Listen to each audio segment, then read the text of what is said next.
Morning student, बाल साधना शिक्षण संस्थान की ऑनलाइन क्लासेस में आपका स्वागत है। देखिए, कल अपन लास्ट में डिस्कस कर रहे थे सॉलिड स्टेट, यानी फर्स्ट वाला जो चैप्टर है फिजिकल केमिस्ट्री का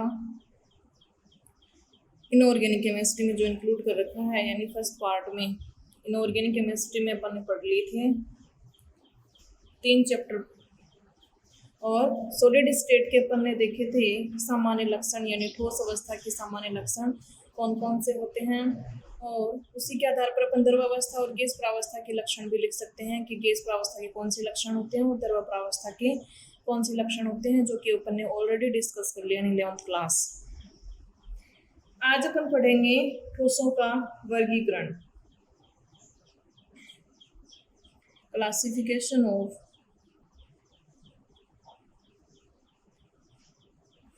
सॉलिड्स।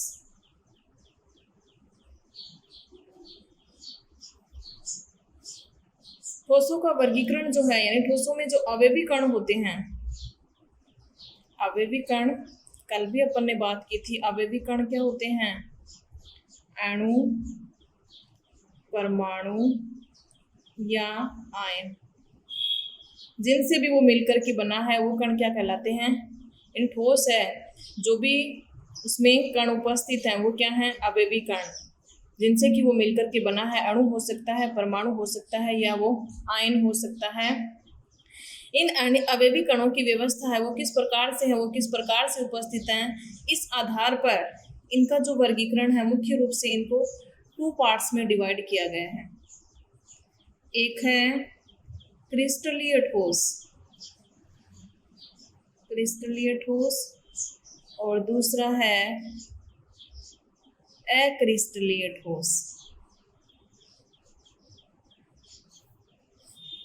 इसको क्रिस्टलाइन सॉलिड, क्रिस्टलाइन सॉलिड, और इसको कहा जाता है non crystalline solid, non crystalline solid, या फिर इसको कहा जाता है amorphous solid, amorphous solid. Hindi में भी लिखा हुआ होता है एमोर्फस ठोस, एमोर्फस। अब देखिए, बात करेंगे अपन पहले क्रिस्टलीय ठोस क्या होते हैं, क्रिस्टलीय ठोसों के सामान्य लक्षण क्या होते हैं, क्या इसके एग्जाम्पल हैं, क्योंकि कई बार जो है एग्जाम्पल मिक्स दिए हुए होते हैं, फिर उसमें से छांटना होता है आपको क्रिस्टलीय, निम्न में से क्रिस्टलीय ठोस कौन सा है, और अक्रिस्टलीय ठोसों को अलग अलग कीजिए। एक तो क्वेश्चन पूछने का तरीका ये है। दूसरा जो क्वेश्चन पूछने का तरीका है, क्रिस्टलीय ठोस और अक्रिस्टलीय ठोसों में कोई दो अंतर बताइए। तो सामान्य लक्षण यदि याद है तो अंतर वो तो इजीली हो जाएगा। फिर इनकी कुछ प्रॉपर्टी हैं, उन प्रॉपर्टियों में से कौन सी इंपॉर्टेंट है, वहां से जो क्वेश्चन है वो पूछे जाते हैं कि इसमें समदेशिकता, इसमें विसमदेशिकता क्या होती है, समदेशिकता विसमदेशिकता, जो कि अपन पहले इनकी कैरेक्टरिस्टिक्स प्रॉपर्टी देख लेते हैं, फिर अपन इनमें देखेंगे डिफरेंस देखेंगे। तो फर्स्ट ऑफ ऑल अपन बात करते हैं क्रिस्टलीय ठोस की, यानी क्रिस्टलीय ठोस होता क्या है। तो क्रिस्टलीय ठोस जो होते हैं इनमें अवयवी कण जो हैं, अवयवी कण, वही अवयवी कण में जहां भी लिखूं उसका मतलब क्या है? अणु, परमाणु या आयन। ठीक है, तो अवयवी कण जो होते हैं एक निश्चित और नियमित व्यवस्था होती है। निश्चित और नियमित व्यवस्था कैसे? जैसे मान लीजिए कोई ठोस है, फॉर एग्जाम्पल अपन लेते हैं क्रिस्टलीय क्वार्ट्ज का ले लेते हैं, जो कि क्रिस्टलीय ठोस का एग्जाम्पल है।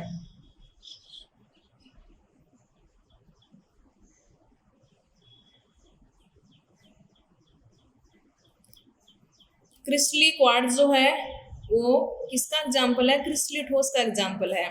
तो इसमें अवयवी कण एक निश्चित और नियमित व्यवस्था में होते हैं, यानी जिस भी कण या अणु, परमाणु या आयन से वो मिलकर के बना है, एक नियमित व्यवस्था होती है। नियमित व्यवस्था कैसे? मान लीजिए 2 प्रकार के इसमें कण उपस्थित हैं, तो एक को मैं डार्क डॉट से रिप्रेजेंट कर दूं और एक को ऐसे रिक्त गोले से यदि रिप्रेजेंट कर दूं, तो देखिए इसका यदि डायग्राम बनाएंगे तो एक नियमित व्यवस्था में ये पैटर्न में व्यवस्थित होते हैं।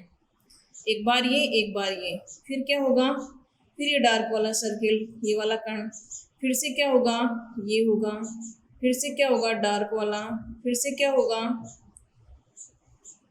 यानी मतलब एक नियमित व्यवस्था के रूप में ये क्या होते हैं, स्थित होते हैं। इसमें एक नियमित व्यवस्था पाई जाती है।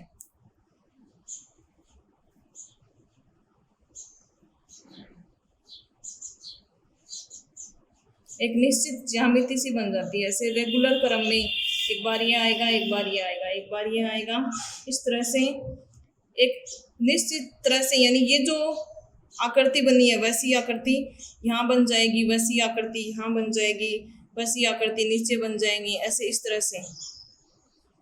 और इनमें क्या होंगे, अल्टरनेट क्रम में एक बार वो कण, एक बार वो कण। मान लीजिए वो 2 प्रकार के कणों से मिलकर के बना है, तो इस तरह से एक नियमित व्यवस्था होगी। तो इस तरह से ये स्ट्रक्चर जो है वो क्या है, एक निश्चित और नियमित व्यवस्था है जिसमें कणों की, तो वो किस में होती है, क्रिस्टलीय ठोस में होती है। यानी क्रिस्टलीय ठोसों में आवेवी कण, अणु, परमाणु या आयन जो होते हैं वो एक निश्चित और नियमित व्यवस्था में व्यवस्थित होते हैं। अर्थात इनमें आवेवी कणों की जो व्यवस्था होती है वो दीर्घपरासी व्यवस्था होती है। दीर्घपरासी व्यवस्था, दीर्घपरासी व्यवस्था का मतलब क्या होता है कि कणों की व्यवस्था का एक निश्चित पैटर्न होता है। निश्चित पैटर्न का मतलब इस कण के बाद ये आएगा तो यही आएगा, इसके बाद ये आएगा, फिर एक निश्चित सी ज्यामिति बन जाएगी, ये बनाएगा, फिर ये इस तरह से बन रही है तो फिर ये दूसरी भी इस तरह से बनेगी, तीसरी भी इस तरह से बनेगी। उसी में कण जो है वो उसी प्रकार से व्यवस्थित होंगे जैसे पहले वाले में व्यवस्थित है। यानी अवयवी कणों की व्यवस्था है वो किस प्रकार की पाई जाती है, दीर्घपरासी होती है। अर्थात कण व्यवस्था का एक निश्चित पैटर्न होता है और इस निश्चित पैटर्न की एक निश्चित समयांतराल के बाद क्या होती है, पुनरावृत्ति होती है। जैसे ये वाले स्ट्रक्चर बन गई जिनसे कणों से मिलकर के बनी है, फिर इनकी फिर से पुनरावृत्ति हो रही है एक निश्चित समयांतराल के बाद, फिर से वो स्ट्रक्चर बन गई, निश्चित समयांतराल के बाद फिर से वो स्ट्रक्चर बन गई, निश्चित समयांतराल के बाद फिर से वो स्ट्रक्चर बन गई। तो इस तरह से ये जो व्यवस्था होती है ये कहलाती है दीर्घपरासी व्यवस्था कहलाती है। तो क्रिस्टलीय ठोस एक निश्चित और नियमित व्यवस्था में होते हैं। ये जो व्यवस्था ये दीर्घपरासी व्यवस्था होती है, जिसका मतलब क्या होता है कि कणों की व्यवस्था का एक निश्चित पैटर्न होता है और इस पैटर्न की जो है निश्चित समय के पश्चात क्या होती है, पुनरावृत्ति होती है। अगली प्रॉपर्टी की बात करें तो क्रिस्टलीय ठोस जो होते हैं, यानी पहले अपन क्रिस्टलीय की बात करेंगे। क्रिस्टलीय ठोसों के गलनांक का मान निश्चित होता है, गलनांक का मान निश्चित होता है और इनका जो शीतलन वक्र है, यानी गलनांक का मान निश्चित होने के कारण ही इनका जो शीतलन वक्र है, शीतलन वक्र मतलब कूलिंग कर्व है, कूलिंग कर्व असतत होता है। असतत कैसे होता है, गलनांक का मान निश्चित होता है, यानी एक निश्चित पॉइंट के ऊपर क्या होता है, एक निश्चित ताप के ऊपर ये द्रवावस्था में परिवर्तित होते हैं। जब तक वो ताप नहीं मिलेगा ये पूर्ण रूप से द्रव प्रावस्था में परिवर्तित नहीं होंगे। वो क्या कहलाता है, उसका गलनांक। गलनांक क्या होता है, निश्चित होता है और निश्चित होने के कारण इनका शीतलन वक्र जो होता है वो असतत प्रकार का होता है। तो यहाँ से भी क्वेश्चन पूछ लिया जाता है कि क्रिस्टलीय ठोसों का शीतलन वक्र बनाइए। शीतलन वक्र जो होता है या असतत क्यों होता है, तो इनके गलनांक का मान निश्चित होता है। तो देखिए ग्राफ जो है वो किसके मध्य बनेगा, टेम्परेचर और टाइम।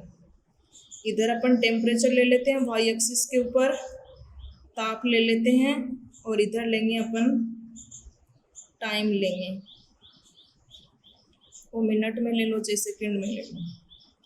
अब देखिए इधर जो टेम्परेचर है वो बढ़ेगा, 0 से मान ली 20 डिग्री सेंटीग्रेड है, डिग्री सेंटीग्रेड में ले लो चाहे केल्विन में ले लो, 40 डिग्री सेंटीग्रेड है, 60 है, 80 है, 100 है, इस तरह से इंक्रीजिंग ऑर्डर में। इधर मान लीजिए टाइम है जो कि मिनट में है, 20 मिनट पे, 40 मिनट पे, 60, 80, 20-20 का अंतराल अपन ने रखा है 100।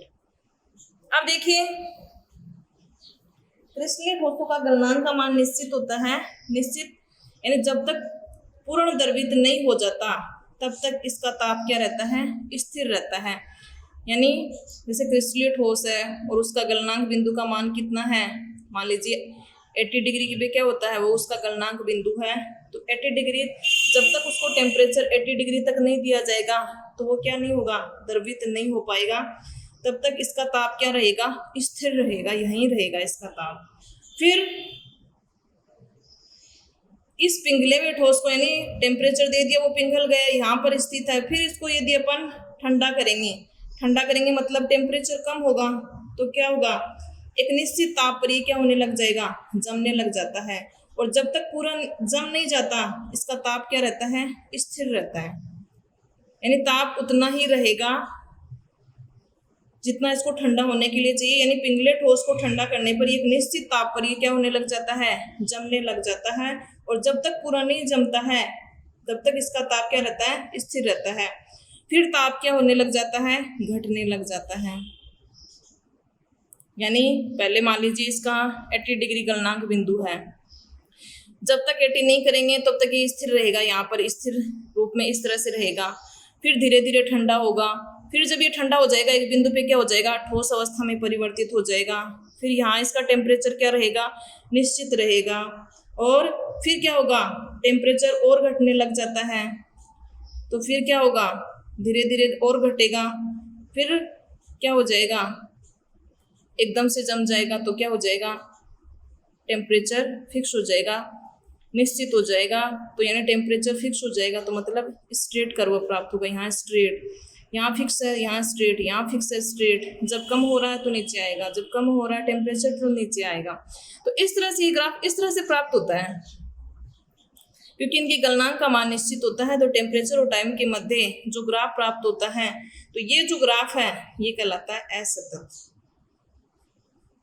इस कारण कहा जाता है कि क्रिस्टलीय ठोस जो होते हैं उनके गलनांक का मान निश्चित होने के कारण उनका जो शीतलन वक्र है, कूलिंग कर्व, शीतलन मतलब इनको ठंडा जब करते हैं तो यानी जब टेम्परेचर दिया, वो टेम्परेचर जब नहीं देंगे तब तक वो द्रवित नहीं होगा और तब तक वो उसका ताप उतना ही रहेगा। और उस ताप के ऊपर जब द्रवित होने लग जाएगा फिर क्या होगा, स्ट्रेट लाइन के बाद में धीरे धीरे वो ठंडा होगा यानी टेम्परेचर कम हुआ तो ग्राफ नीचे आएगा। फिर वो ठंडा होने लग जाएगा तो ताप निश्चित रहेगा।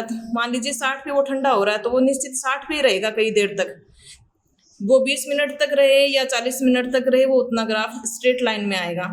फिर क्या होगा, फिर वो और ठंडा होगा तो नीचे आएगा, यानी टेम्परेचर नीचे आएगा तभी तो ठंडा होगा। फिर क्या होगा, उस ताप पे वो 20 मिनट तक या 25 मिनट तक रहेगा, तो जितना रहेगा उतनी देर तक, यानी टेम्परेचर उसका फिक्स रहेगा, तो स्ट्रेट ग्राफ फिर से प्राप्त हो जाता है। इस कारण अपन कह सकते हैं कि क्रिस्टलीय ठोसों का जो शीतलन वक्र जो है वो किस प्रकार का प्राप्त होता है, असतत।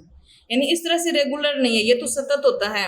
और एक बार ऐसे ऐसे ऐसे तो ये किस प्रकार का होगा, जिगजैग तरह से, तो ये क्या हो गया, असतत ग्राफ प्राप्त होता है। इंपॉर्टेंट है, यहाँ से भी क्वेश्चन पूछ लिया जाता है। अगली प्रॉपर्टी देखिए, क्रिस्टलीय ठोसों को वास्तविक ठोस भी कहा जाता है। यानी वास्तविक ठोस क्या है, उसकी एग्जाम्पल कई बार यदि पूछ लिया जाए तो वास्तविक ठोस क्या है, क्रिस्टलीय ठोस को क्या कहा जाता है, वास्तविक ठोस या ट्रू सॉलिड भी कहा जाता है। वास्तविक ठोस या कहा जाता है ट्रू सॉलिड। वास्तविक ठोस क्या होते हैं या वास्तविक ठोसों के ग्राफ किस तरह से प्राप्त होते हैं, तो एक ही बात है, इसको क्या कहा जाता है, वास्तविक ठोस कहा जाता है। अब देखिए, क्रिस्टलीय ठोस जो होते हैं वो बहुत लघु क्रिस्टलों से मिलकर के बने होते हैं, यानी छोटे छोटे क्रिस्टलों से ये मिलकर के बने होते हैं, जिनकी संख्या जो होती है वो बहुत अधिक होती है। अगली जो प्रॉपर्टी है जो कि इम्पोर्टेंट है कि क्रिस्टलीय ठोस जो होते हैं वो विषमदेशिक प्रकृति के होते हैं। अगली प्रॉपर्टी देखिए, क्रिस्टलीय ठोस, ये प्रकृति कई बार पूछ ली जाती है, 2 नंबर का क्वेश्चन यहाँ से आ जाता है। समदेशिक, विषमदेशिक, क्रिस्टलीय ठोसों की प्रकृति किस प्रकार की होती है समझाइए, या समदेशिकता क्या होती है, विषमदेशिकता क्या होती है। तो अगली प्रॉपर्टी की यदि बात करूं तो क्रिस्टलीय ठोस जो होते हैं वो विषमदेशिक प्रकृति के होते हैं। विषमदेशिक प्रकृति के होते हैं। एनाइसोट्रोपिक, विषमदेशिक का अर्थ होता है एनाइसोट्रोपिक नेचर। अब विषमदेशिक प्रकृति क्या होती है, यानी कोई भी घनीय क्रिस्टल की संरचना, उस क्रिस्टल की संरचना में यदि अपन उसके भौतिक गुणधर्म देखने लग जाएं, जैसे चालकता है, भौतिक गुणधर्म, चालक होगा या नहीं होगा, चालकता है, उसका अपवर्तनांक है,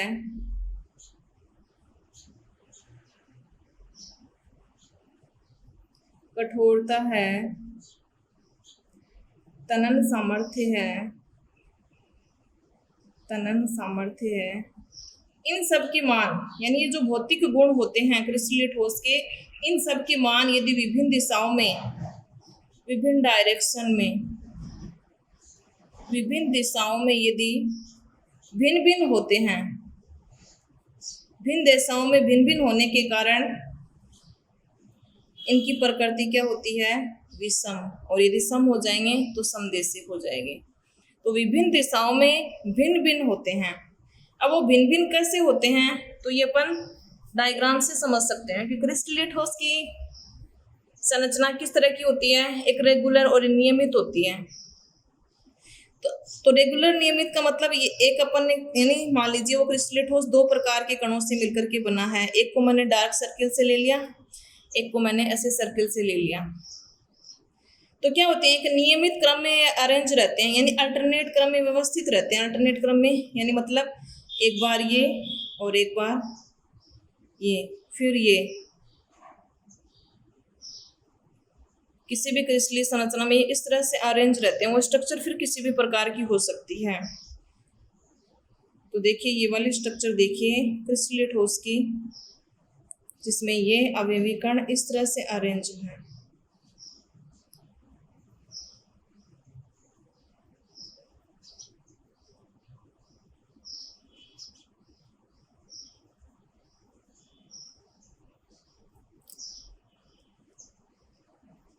अब देखिए इस क्रिस्टलीय ठोस में अवयवी कणों की जो व्यवस्था है, उसमें यदि मैं प्रकाश पुंज को ये भी दिशा से गुजारूं, चाहे सीधी दिशा से गुजारूं, यानी मान लीजिए एक बार तो मैंने प्रकाश पुंज को इधर से गिराया है, इधर से जब गिराया है तो इस स्थिति में मान लीजिए ये ए बी पोजीशन है, और एक बार मैंने प्रकाश पुंज को ऊपर से गिराया है, तो प्रकाश पुंज को ऊपर से गिराया है तो या तो ये एक ही प्रकार के ये कण आएंगे या एक ही प्रकार के ये आएंगे, और इधर से जब गिराएंगे तो सारे एक जैसे हैं। चाहे ये वाली लाइन बना दो, चाहे प्रकाश की किरण पुंज इधर से आएगा तो ये बना दो, एक ही बात है। तो जब मैंने प्रकाश पुंज को इसके ऊपर गुजारा तो इस स्थिति में क्या हुआ कि यानी एक साइड से तो क्या हो रहा है कि दोनों प्रकार के कण आ रहे हैं, और एक साइड से क्या हो रहा है, केवल एक ही प्रकार के कण आ रहे हैं। हो सकता है ये इधर से आ जाए, हो सकता है इधर से आ जाए, नीचे भी हो सकता है नीचे, लेकिन इधर से यदि लेंगे तो वो क्या है, सेम है। तो देखिए इस स्थिति में दोनों प्रकार के कण आ रहे हैं, और इस स्थिति में क्या आ रहा है, एक ही प्रकार का कण। हो सकता है मैं इधर से गुजारूं तो इधर से भी क्या हो रहा है, दोनों प्रकार के कण आ रहे हैं, या हो सकता है मैं इधर से गुजारूं तो एक ही प्रकार के कण आ रहे हैं। यानी इसमें दो प्रकार की स्थितियां आती हैं। एक स्थिति तो ऐसी आती है कि जिसमें दोनों प्रकार के कण आते हैं, और एक स्थिति ऐसी आती है जिसमें क्या होता है, एक ही प्रकार के कण आते हैं। तो यानी भिन्न भिन्न दिशाओं में यदि अपन इनके भौतिक गुणधर्म, चालकता, अपवर्तनांक, कठोरता और तनन सामर्थ्य जब ज्ञात करते हैं तो इस स्थिति में क्या होता है, जिस दिशा में दोनों प्रकार के कण हैं तो उस स्थिति में उनके मान अलग आएंगे, और जब एक ही प्रकार के कण हैं तो इनके मान क्या आते हैं, अलग आते हैं। तो भिन्न भिन्न दिशाओं में ज्ञात करने पर इन भौतिक गुणधर्मों का मान भिन्न भिन्न आने के कारण क्रिस्टलीय ठोस जो हैं वो किस प्रकार के होते हैं, विषमदेशिक होते हैं। समदेशिक जो होते हैं वो होते हैं अक्रिस्टलीय ठोस, जो उसकी प्रॉपर्टी में अपन डिस्कस करेंगे। तो ये जो प्रॉपर्टी है यानी विषमदेशिक क्या होती है कि किसी क्रिस्टलीय ठोस में यदि अपन उसके भौतिक गुणधर्म जैसे चालकता, अपवर्तनांक, कठोरता, तनन सामर्थ्य का विभिन्न दिशाओं में यदि मान ज्ञात करते हैं तो वो मान जो है वो भिन्न भिन्न प्राप्त होता है। भिन्न भिन्न प्राप्त क्यों होता है? क्योंकि जब प्रकाश पुंज को घुमाना, ये कोई क्रिस्टलीय ठोस है जिसमें दो प्रकार के कण उपस्थित हैं। प्रकाश पुंज जब गुजारते हैं तो एक साइड से जब प्रकाश पुंज मान लीजिए AB दिशा से गुजारी अपन ने, तो उस स्थिति में दोनों प्रकार के कण आते हैं। और जब CD दिशा से अपन ने गुजारा है तो कितने प्रकार के कण आ रहे हैं? केवल एक ही प्रकार के कण आ रहे हैं। तो एक ही प्रकार के हैं तो उनके भौतिक गुणधर्म अलग होंगे, और दोनों प्रकार के हैं तो उनके भौतिक गुणधर्म अलग अलग होंगे। तो मतलब किसी भी दिशा से अपन गुजारे हैं तो सारे भौतिक गुणधर्म क्या आने चाहिए? सेम आने चाहिए, तब वो समदेशिक होगा। अदरवाइज वो क्या होगा? विषमदेशिक होगा। इस कारण क्रिस्टलीय ठोस क्या होते हैं? विषमदेशिक होते हैं। तो ये प्रकृति कहलाती है विषमदेशिक प्रकृति कहलाती है। अगली प्रॉपर्टी देखिए, विदलन। विदलन विदलन क्या होता है? यानी जैसे क्रिस्टलीय ठोस का कोई भी दिया है, अब क्रिस्टलीय ठोस को अपन काटेंगे, चाकू से काटेंगे, कोई धारदार चाकू से क्रिस्टलीय ठोस को काट रहे हैं, तो इस स्थिति में क्या होगा? ये जो क्रिस्टलीय ठोस है काटने पर चिकनी सतह के रूप में, एक यानी खुरदरी सतह के रूप में नहीं कटेगा, आसानी से कट जाएगा। और फिर क्या होगा? एक चिकनी सतह जो है बनने वाला, नहीं काटेंगे उस क्रिस्टल पे भी क्या होगी? एक चिकनी सतह उपस्थित होगी, जैसे इस वाले क्रिस्टल के ऊपर उपस्थित है। ऐसे नहीं होगा कि काटेंगे तो ऐसे कटेगा। ये जो है इसको अपन धारदार चाकू से काटेंगे तो ये प्रकृति कहलाती है इसकी, विदलन कहलाती है। तो तेज धार वाले चाकू से काटने पर विदलन जो है वो स्पष्ट रूप से हो जाता है, एक नई प्लेट का फॉर्म, प्लेट के रूप में ये जो पट्टिका है वो प्राप्त होती है, और इसकी सतह जो होती है वो क्या होती है? चिकनी होती है। तो ये हो गई क्रिस्टलीय ठोसों की प्रॉपर्टी। ध्यान कौन सा रखना है? क्रिस्टलीय ठोसों को वास्तविक ठोस कहा जाता है। दूसरी बात ध्यान में रखनी है कि क्रिस्टलीय ठोसों की ज्यामिति निश्चित होती है। इनमें अवयवी कण जो होते हैं वो दीर्घप्रासी व्यवस्था में होते हैं। दीर्घप्रासी व्यवस्था का मतलब अवयवी कण जो होते हैं, जिन भी कणों से वो मिलकर के बना है, एक निश्चित नियमित समय अंतराल के बाद उनकी क्या होती है? उस क्रिस्टल में पुनरावृत्ति होती है, जिनसे कि वो मिलकर के बना है। अगली प्रॉपर्टी, इनके गलनांक के मान क्या होते हैं? निश्चित होते हैं, और निश्चित होने के कारण इनका शीतलन वक्र किस प्रकार का प्राप्त होता है? असतत प्राप्त होता है। अगली प्रॉपर्टी की दीर्घप्रासी व्यवस्था तो हो गई, गलनांक का मान निश्चित हो गया। विषमदेशिक प्रकृति, विषमदेशिक प्रकृति यानी जब क्रिस्टलीय ठोस के भौतिक गुणधर्मों का उस क्रिस्टल में विभिन्न दिशाओं में यदि अपन मान ज्ञात करते हैं तो वो मान भिन्न भिन्न प्राप्त होता है, समान प्राप्त नहीं होता है। वो ये प्रकृति कहलाती है उसकी विषमदेशिक प्रकृति कहलाती है। तो क्रिस्टलीय ठोस जो होते हैं वो विषमदेशिक प्रकृति के होते हैं। बात करें विदलन की, धारदार चाकू से किसी भी औजार से यदि अपन काटते हैं तो स्पष्ट सतह वाली एक चिकनी पट्टिका जो है उसके रूप में पट्टिका प्राप्त होती है, या बनने वाली जो नई सतह जो है वो भी क्या होती है? उसकी चिकनी होती है, खुरदरी नहीं होती है, विदलन आसानी से हो जाता है। तो ये है इसकी जनरल प्रॉपर्टी क्रिस्टलीय ठोस की। अब अपन बात करते हैं अक्रिस्टलीय ठोस की, कि यानी अक्रिस्टलीय ठोस क्या होते हैं। तो अक्रिस्टलीय ठोस की यदि बात करूं तो अक्रिस्टलीय ठोस जो होते हैं इनमें अवयवी कण जो होते हैं उनकी कोई निश्चित व्यवस्था नहीं होती। अक्रिस्टलीय ठोस, अक्रिस्टलीय ठोस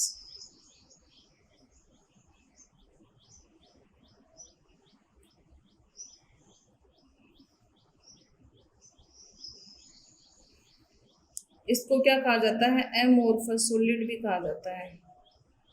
एमोर्फस सॉलिड, एमोर्फस जो वो ग्रीक भाषा का शब्द है जिसका अर्थ होता है निश्चित ज्यामिति नहीं होती है इनकी, यानी निश्चित आकृति नहीं होती है, या अनियमित रूप से ये क्या होते हैं? इनमें अवयवी कण व्यवस्थित होते हैं। तो एमोर्फस सॉलिड भी इनको कहा जाता है अक्रिस्टलीय ठोसों को। अब बात करें अक्रिस्टलीय ठोसों में अवयवी कणों की व्यवस्था के बारे में। इनमें अवयवी कण जो होते हैं, जैसे क्रिस्टलीय में ठोसों में अपन ने देखा था क्या होते हैं? निश्चित व्यवस्था या पैटर्न में व्यवस्थित होते हैं, लेकिन यहाँ निश्चित व्यवस्था नहीं होती है। और निश्चित व्यवस्था नहीं होने के कारण इनकी न तो कोई निश्चित ज्यामिति होती है, न तो निश्चित ज्यामिति होती है और न ही इनकी कोई आकृति होती है। जबकि क्रिस्टलीय ठोसों की ज्यामिति अवयवी कणों की व्यवस्था नियमित या रेगुलर होने के कारण निश्चित समयांतराल के बाद पुनरावृत्ति होने के कारण क्या होती है, नियमित होती है। और इनकी न तो निश्चित होती है ज्यामिति और न आकृति निश्चित होती है, क्योंकि इनमें निश्चित व्यवस्था में अवयवी कण उपस्थित नहीं होते हैं। अवयवी कण जो हैं क्रिस्टलीय ठोसों में क्या थे, दीर्घप्रासी व्यवस्था में। यहाँ जो है वो लघुप्रासी व्यवस्था में होते हैं।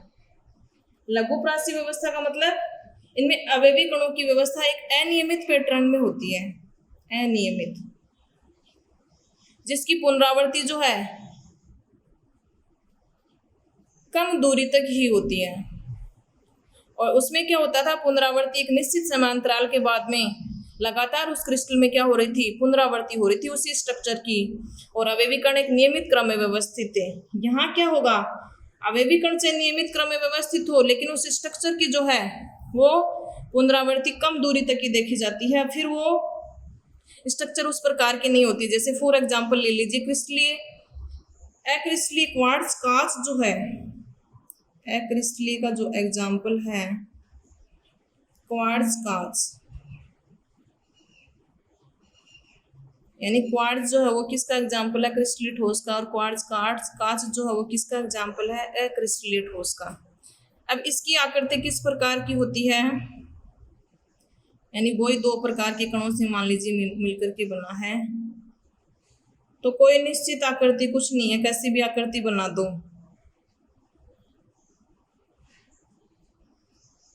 थोड़ी देर तक तो क्या होगा, कोई नियमित आकृति बनने को दिखेगी, फिर ऐसे ही हर किधर से कैसी भी बना दो।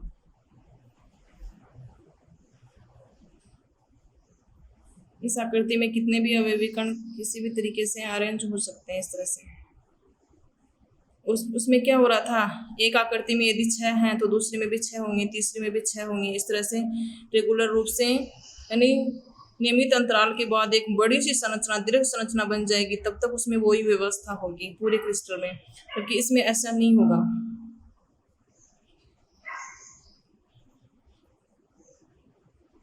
ऐसी बन जाएगी, कोई जरूरी नहीं है ऊपर जैसी बनी है वैसी की वैसी बनेगी।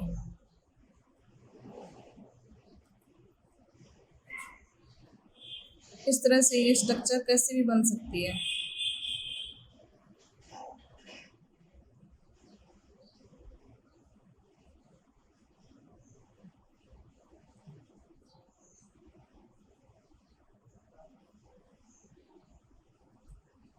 ये देखिए, ये कोई नियमित स्ट्रक्चर नहीं है, तो ये है अक्रिस्टलीय ठोस का उदाहरण क्वार्ट्ज कांच। लघुप्रासी व्यवस्था होती है अवयवी कणों की, कोई नियमित पैटर्न नहीं होता है, कम दूरी तक ही इसमें थोड़ा पैटर्न देखा जाता है।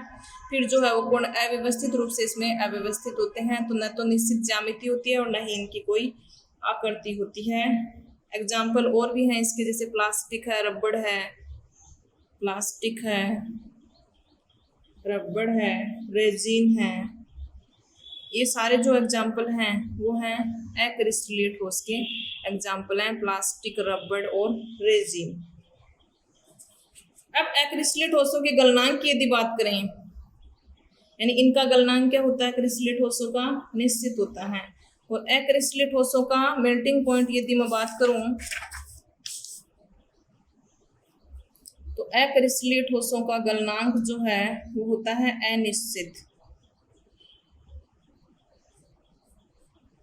और गलनांक का मान अनिश्चित होने के कारण इनका शीतलन वक्र जो है, शीतलन वक्र वही जो अपन ने बनाया था टेम्परेचर और टाइम के बीच,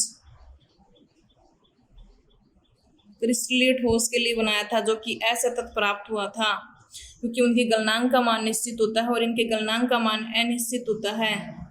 तो यानी इस स्थिति में क्रिस्टलीय ठोसों का जब ताप बढ़ाते हैं तो पहले क्या होता है, वो पिघल जाते हैं, फिर ताप बढ़ाने के साथ पिघलते हैं, फिर द्रवावस्था में बदल जाते हैं, पिघले या क्रिस्टलीय ठोस को ठंडा करेंगे तो इसका ताप क्या होगा, लगातार कम होता जाएगा।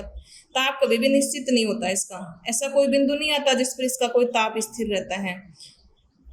मतलब गलनांक का मान क्या होता है, अनिश्चित होता है। कोई भी ऐसा कोई बिंदु नहीं है जिस पर ये कई देर तक क्या हो, एक स्ट्रेट अवस्था में हो या स्थिर अवस्था में हो, ताप स्थिर हो। तो स्थिर तो कहीं रहेगा ही नहीं। धीरे धीरे यदि अपन ठंडा कर रहे हैं तो धीरे धीरे क्या हो जाएगा, ठंडा हो जाएगा। गर्म कर रहे हैं तो ग्राफ जो है वो इस तरह से ऊपर धीरे धीरे टेम्परेचर बढ़ेगा, तो कहीं भी ये रुकेगा नहीं, पिघलना स्टार्ट हो जाएगा। तो यहाँ ऐसा नहीं होगा कि इस बिंदु पे वो पिघल के रहेगा, फिर कई नहीं 15-20 मिनट तक क्या होगा, उसका टेम्परेचर कांस्टेंट रहेगा, ऐसा कुछ नहीं है। तो अक्रिस्टलीय ठोसों में कोई ऐसा बिंदु नहीं होता है जिस पर ताप स्थिर रहता है, अर्थात इनके गलनांक का मान क्या होता है, अनिश्चित होता है। और अनिश्चित होने के कारण इनका जो शीतलन कर्व प्राप्त होता है, शीतलन कूलिंग कर्व जो प्राप्त होता है टेम्परेचर और टाइम के बीच, वो क्या होता है, सतत प्रकार का प्राप्त होता है। टेम्परेचर बढ़ेगा तो इस तरह से बढ़ेगा और घटेगा, ठंडा करेंगे तो लगातार घट करके नीचे आ जाएगा, इस तरह से लगातार कम होता जाएगा। कोई जो ऐसा बिंदु नहीं आएगा जिस पर कि टेम्परेचर क्या हो जाए, कांस्टेंट हो जाए। तो ये ग्राफ क्या कहलाता है, सतत कहलाता है। जैसे फॉर एग्जाम्पल प्लास्टिक को गर्म करते हैं तो पहले वो नरम होता है, फिर क्या होता है, और अधिक गर्म करते हैं तो द्रव के रूप में होकर के क्या होने लग जाता है, पिघलने लग जाता है। तो उसका यदि ग्राफ बनाते हैं तो वो क्या होगा, सतत प्रकार का ग्राफ प्राप्त होगा। तो ये प्रॉपर्टी क्या कहलाती है, गलनांक, यानी गलनांक का मान निश्चित क्रिस्टलीय ठोस का और अनिश्चित किसका होता है, अक्रिस्टलीय ठोस का होता है। अब अक्रिस्टलीय ठोस जो है, अक्रिस्टलीय ठोसों की संरचना जो होती है वो द्रवों के समान होती है, यानी इनमें द्रवों के समान बहने की प्रवृत्ति पाई जाती है। बहने की प्रवृत्ति जो कि क्या होती है, बहुत ही मंद गति से होती है। मंद गति का मतलब बहुत ही कई वर्ष लग जाते हैं, इसी कारण इनको कहा जाता है super cool liquid. Super cool liquid, जैसे अपन ने उन क्रिस्टलीय ठोस को क्या कहा था, ट्रू सॉलिड कहा था, वास्तविक ठोस कहा था। यानी टाइम के साथ ऐसा नहीं होगा कि वो मंद गति से फिर पिघलने लग जाए, कोई बहने की प्रवृत्ति उनमें नहीं होती है, वो एकदम से ट्रू सॉलिड होते हैं, वास्तविक ठोस होते हैं। जबकि अक्रिस्टलीय ठोस जो होते हैं उनको क्या कहा जाता है, सुपर कूल लिक्विड कहा जाता है। सुपर कूल लिक्विड मतलब अतिशीतित द्रव।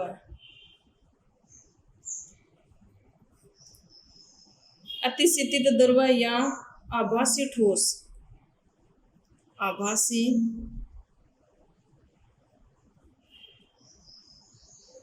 स्यूडो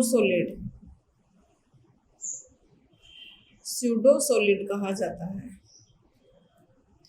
तो कई बार पूछ लिया जाता है क्रिस्टलीय ठोसों को अतिशीतित द्रव कहा जाता है या आभासी ठोस कहा जाता है। क्यों कहा जाता है, क्योंकि अक्रिस्टलीय ठोसों में द्रवों के समान बहने की प्रवृत्ति पाई जाती है जो कि अत्यंत मंद गति से होती है, और